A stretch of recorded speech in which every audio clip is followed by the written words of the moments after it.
हे सगळं तुझ्यामुळे आणि गोपाळजींमुळे शक्य झालं. तुमच्या दोघांची मदत नसती ना मिळाली, खरंच सांगते मी काहीच अचीव करू शकले नसते. आर्या असं काही नाहीये.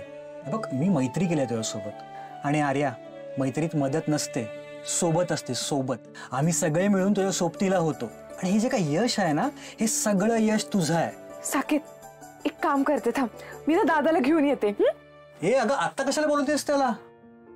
अरे साकेत, दादाच तर होता ना ज्याला वाटत होतं की मी यात काही सक्सेस मिळवू नाही शकणार, या बिझनेसचं काही होणार नाही पुढे.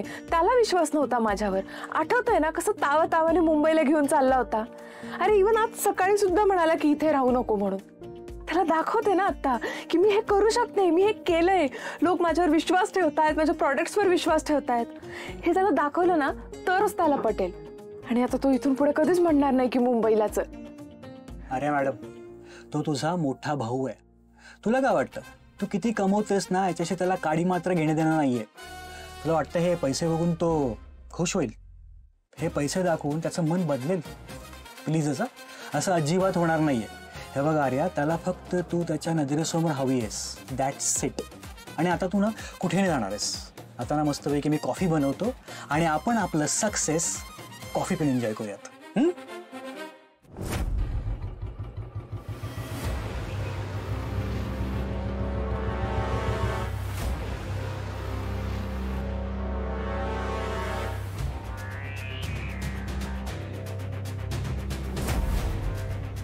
कोणी भेटायला बोलवलंय?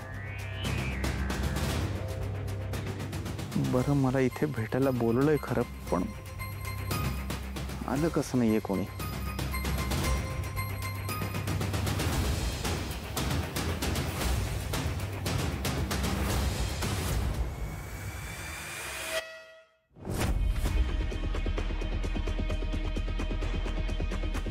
कोण असेल? मी गंगाला मारताना कोणी पाहिलंय का? त्याविषयी बोलायला इथे कोणी मला बोलवलंय का?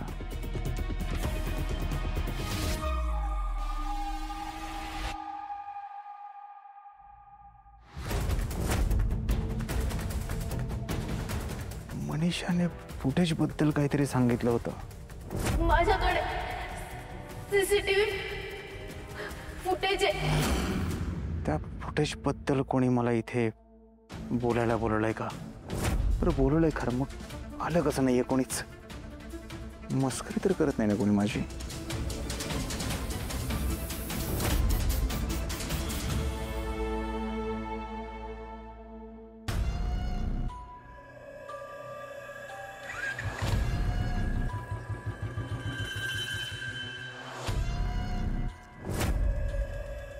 माणूस चिठ्ठी वाचून इथे आलाय.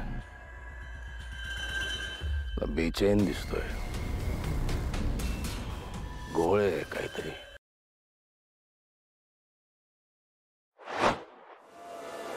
रा रा